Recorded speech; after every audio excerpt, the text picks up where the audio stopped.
What's going on YouTube? JT's Reborn here, and welcome back to another edition of my DC comic books reviews. This time we're going to be talking about Teen Titans issue number 25, extra sized anniversary issue. Try it, punks! So for this issue, we're going to finally dive into the secret origin of Crush.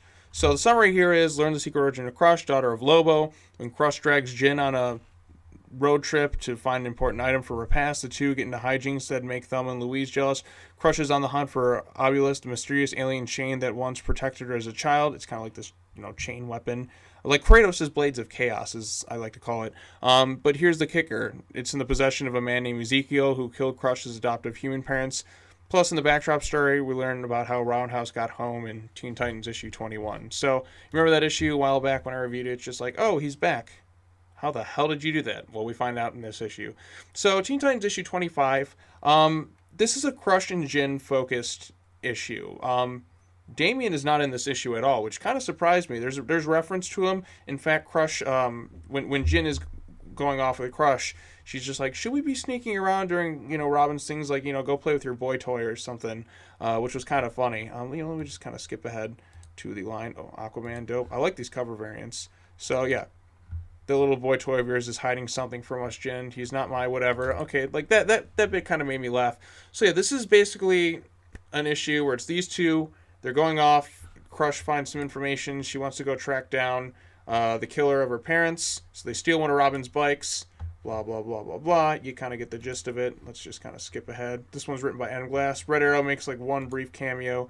And then that's kind of the gist of it all. So we'll just kind of skip ahead. And if you look at this, oh yeah, they're getting another. We're gonna get another love triangle. I can see in this series because we have what, like 3 or 4 now. So we have the one where it's going to be like Damien and Djinn and Red Arrow. Then we got the other one that's going to be. Well, actually, you know what? Damien's caught in between one with the 3 of them, and then Djinn's caught in one between her and Damien. So there's technically 2. So you have the Crush, Djinn, and Damien one. You have the Damien, Djinn, and Red Arrow one.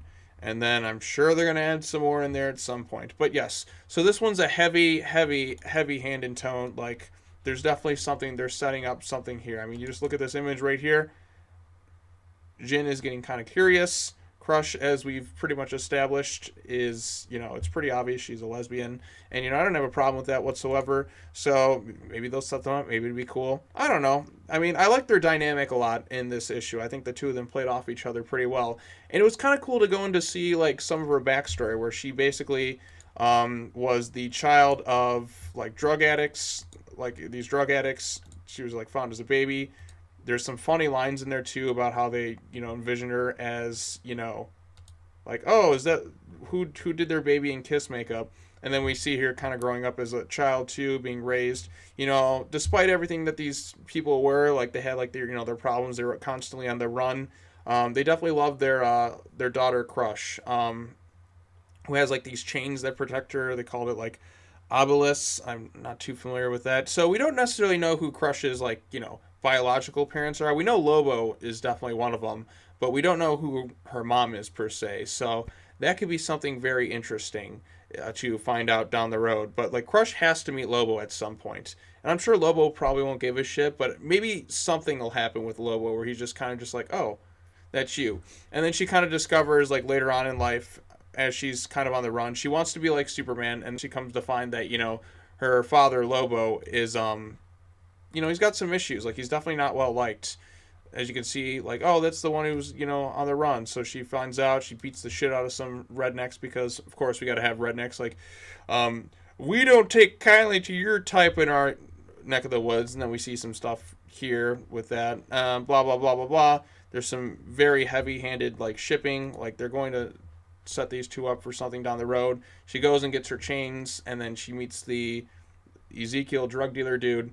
Blah, blah, blah, blah, blah. They kind of go on their adventure, and then it kind of goes like, then pretty much kind of ends there, and then we kind of get the backup story, which is Roundhouse coming home. And now, if you remember back a few videos ago, I can't quite recall which one specifically. So you got this one right here, set between this and this, still written by Adam Glass, who did the work here. Bernard Chang didn't do the art here, but I know that they're making an annual. They're having 2 issues next month. regular issue and the annual. So that actually be kind of nice to see. I feel like some books it's just like, okay, we got one like every other week. Like Teen Titans, the wait can get a bit tedious waiting a month per issue. I kind of wish it was bi-monthly, because I'm like, there's some books that are bi-monthly that really shouldn't be. Like, do we really need two different Batman ongoing titles that are, bi-monthly? I really just one is sufficient enough. Well, the one that I want bi-monthly is Detective Comics, because Tomasi's taking over that, and, he's going to do a good job. I just know it. And then you also have, the Tom King one, which I haven't read today's issue, but I haven't really been a big fan of what they've been doing in that book. I feel like a lot of the damage that's been done kind of to the universe a bit has been through a lot of like the Tom King books. They had the Batcat wedding debacle. They had the Heroes in Crisis thing, which is kind of ridiculous. But, let's, I'll talk about that another time. Let's just talk about Teen Titans issue 25. So, we see a bit of Roundhouse. And I remember back a few issues ago, they showed Roundhouse, like when Kid Flash picks him up. I can't recall exactly which one it was, but you saw a picture of someone who was a sister. Now, his sister kind of shows up in here. It's not really explained what's going on with that. Maybe she's a ghost. Maybe she's something else, but she kind of helps him out get back home, and then he gets grounded for a few months, which leads into the next issue. There's kind of like that going on in this one, and maybe they'll explain what's going on with that. There's still some things that are left kind of vague, and like there were some things I was kind of disappointed weren't followed up in this issue. I do hope they followed up in the issue after this, and that's, if you remember at the end of issue 24, it was Emiko. She was in her room, she woke up from like a nightmare, like Djinn either like physically attacked her and put her there, or it's just in her head. And I was looking forward to a follow-up to that, but we never actually got that. Instead, it was just a Crush-centered issue. Like, just the pacing of it felt off. Like, if I just went from this to that, I'm like, oh, well, are they going to follow up on it? I have no idea what they're going to do, but they do explain that, Damian and Red Arrow's absence throughout, like, this issue, saying that, they're off trying to figure out why they got a building dropped up on their head for the other. So, yes, there's definitely some stuff going on here. I liked finding out her origin. I thought, it was a longer issue, which I appreciate, because sometimes I get kind of tired of like these short, 18, 20 page issues. Like, I'm paying money for this thing, can I get something bigger? So definitely got that with this one. Is it the best that Glass has done in this run? It's cool to see. It's not my personal favorite. I can't really recall which one is my favorite, but it's definitely not this one, mainly because, there's some characters that are kind of missing, and it's cool to see a Crush focused issue, because I want to know about who these characters are and such. But I definitely liked when more of the team gets involved. That's my cup of tea for an issue. So I think we're kind of going to have that, like each character gets their own centered issue. So we still have yet to have the Red Arrow centered issue. We had like a Kid Flash one, we had a Djinn centered one, we've had Roundhouse centered ones. We've had Damian, of course, throughout the entire run, but now I'm kind of waiting for that Red Arrow centered issue. So we'll see what happens with that one, and we'll see what they're going to do with this, teen drama. I see Damian finally going to go through his first heartbreak. Oh, they grow up so fast, don't they? Going to happen. Probably if Djinn stays with Crush, we'll kind of see what happens there. I have no idea. I really don't. So it's kind of all up in the air. So we'll see what happens there, or we'll see if Red Arrow calls him out on like what he's been doing, or maybe she tells him how she really feels. It's pretty apparent that she has a thing for him. So at least, come to think of it, I was trying to think of the when Percy had the run.